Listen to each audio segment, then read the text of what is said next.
My whole life. And after buying a house with her husband, they've been thinking about starting to recycle. And then with these changes, I feel like that's putting that goal even further. The change that she's talking about is Chesterfield will stop offering families curbside recycling services through its regional partner, the Central Virginia Waste Management Authority, in July. Though CVWMA works with 8 other localities to provide services, Chesterfield is the only locality that requires households to opt in to the program.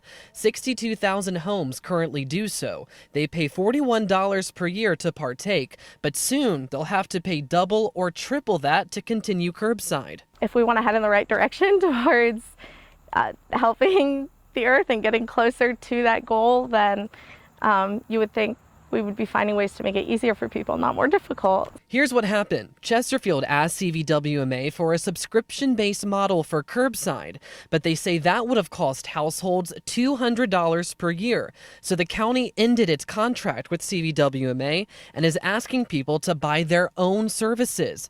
Those private vendors will cost about $80 to $120 per year. Well, there's a clear disappointment in the approach that was taken. Henrico County Manager John Vitolka says Henrico, also a CVWMA partner, will be impacted by Chesterfield's decision, and he expects Chesterfield residents to use Henrico's drop-off recycling sites, as Chesterfield has 2 locations and Henrico has 12. I would put the cost to our residents next year at $500,000 a year, and that cost will continue to increase each and every year. Now, here are the regional impacts of Chesterfield's change, according to CVWMA.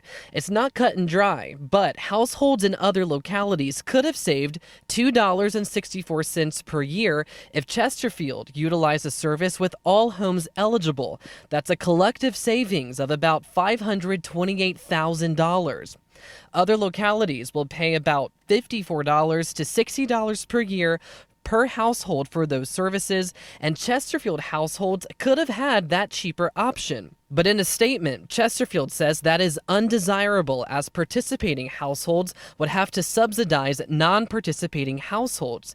Chesterfield says it prefers a subscription approach, as a growing number of communities is already shifting to private options. Chesterfield will continue to contribute $100,000 annually to CVWMA for education and marketing. Henrico says it contributes $5.4 million yearly, and curbside will remain free for Henrico's 96,000 homes. When you see an impact placed upon a jurisdiction by other jurisdictions' decisions, it's important to be clearly intentional of staying on the course of environmental stewardship for our residents, and to make it as easy as they possibly can to recycle. Chesterfield maintains that its decision was the most accessible, inclusive, and cost efficient, and they say they hope to serve as a model to the rest of the region moving forward. Working for you in Henrico, I'm Tyler Lane, CBS 6 News.